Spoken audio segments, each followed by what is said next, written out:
It's been a great year in California. One look through my video catalog will tell you that much, mostly due to my friends. No, it's family. Right, family now. We are family. Yeah. I agree with that. Although freedom does have its perks, I think it's time for purpose to take its place as I make my way back to Connecticut. But first, a beehive got underneath Lou's deck. Talk about chafing. Look, huge. But if you ever wanted to get rid of bees, well, since bees like enclosed spaces, you make the space that they have called home not enclosed anymore, and now their queen's no longer safe. So they will move. Hey, you picked the wrong time of year to come over here. We would have accepted you if you came springtime. Sting some branches over here. I know I counted 5 avocados this year. Last year we had over 1,000, and before it came pick time, we had thrown away over 400. Damn. They were about that big and they just fell. This tree was overloaded. Not this year though. Huh. Never take anything for granted, because we might not be there next year. Saying goodbye to Lou and Tammy reminded me of the Winnie the Pooh quote of how lucky I am for it to be so hard to say goodbye to somebody. But we're family, so I don't have any doubts we keep in touch. One thing nobody's ever going to miss is this LA traffic. I agree with that. Okay, I've got the game for you. This only works for people with stick shift cars, okay? The goal is to never have to press your clutch in when you're in first. To just kind of glide towards your destination. So you see brake lights, and occasionally they'll stay on, but your job is to see if you can't stall out. You're not allowed to stall, and you're not allowed to put your clutch in. Can you do it? See? I think that's what life's about, you know, trying to make horrible situations fun. Or something. I don't know.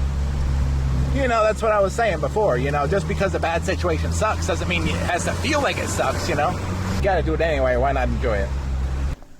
To take a little pit stop in Los Angeles, Griffith Park to be exact. One of the nicest floral getaways from all the city life. Right in the midst of it all. Even cooler is that they still got all of the pieces of the old Los Angeles Zoo right here. And you could picnic in them. Just hanging out with my dude, Jerry. Just getting a phone call. Whatever you do, watch out for those junkies. They're shaking porta potties. They're biting people. I don't know. I think it might just be a zombie apocalypse. This guy might need to go. He loved to hidden in bush. To pops onto you. Yell. Why yo yo. It's like a caveman wrote this. I literally think of the Geico commercial. He liked doing tumble from bush to shooken before hits with rock. Maybe he got to park from a hidden pipe in Burbank under Hopstall. What the hell? Want some smell-o-vision? Think of the inside of a New York City subway.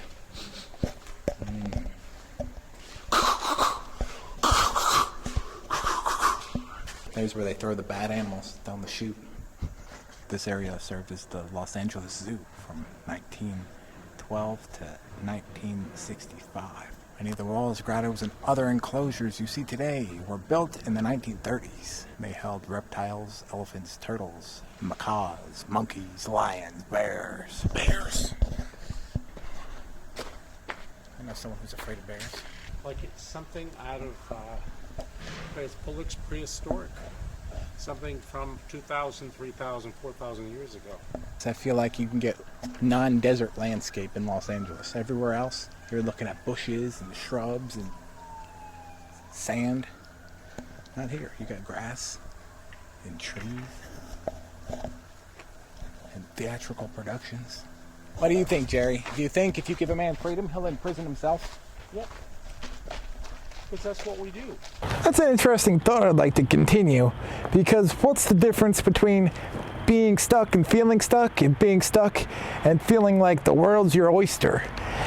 You know, I think the difference is confidence.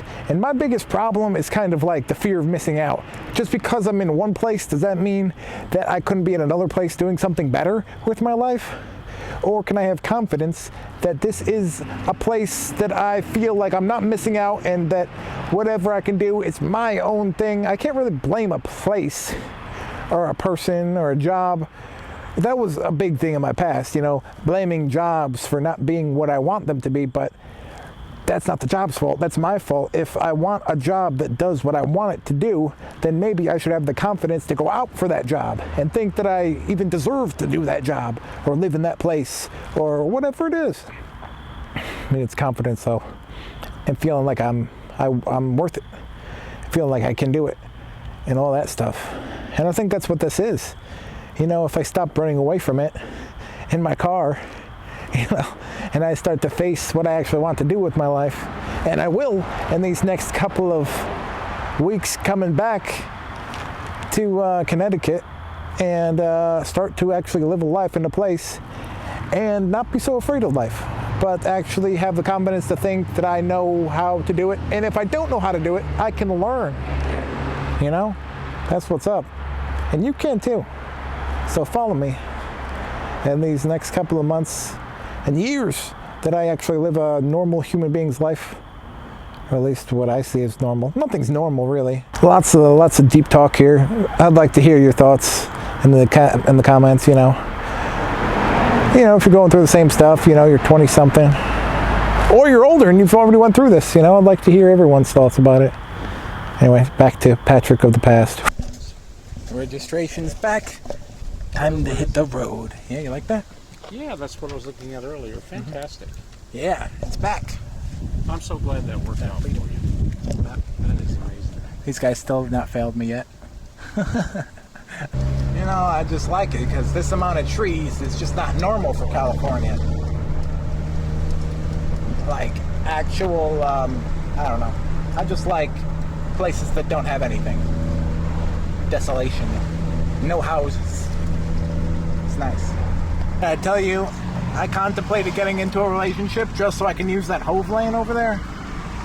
Maybe just a blow-up doll. I think I've said the same thing before in the video. But, I mean, it's definitely on the old mind. And just look at how fast they're going compared to us. Here, I go 10. I can't even make it to second gear. Yeah, I don't blame you, buddy. Have you seen this line for gas? Holy crap. I'm only staying here because my gas would be free. I have so many Costco cash cards. Just been stashing up. And Lou got me a Costco membership. It was nice of him. I'm going to take this opportunity to practice my patience. How long do you think it's going to take? We got 1, 2, 3, 4, 5, 6, 7. Think of a better backdrop though. Sun just going down over those mountains in the background there. That's pretty good. That's something you could put on like a postcard or something. Hey, come get Costco gas. I got free gas. I found one of these on the ground. It has like $14 on it. So never doubt that one of these like cash cards just laying on the ground is empty.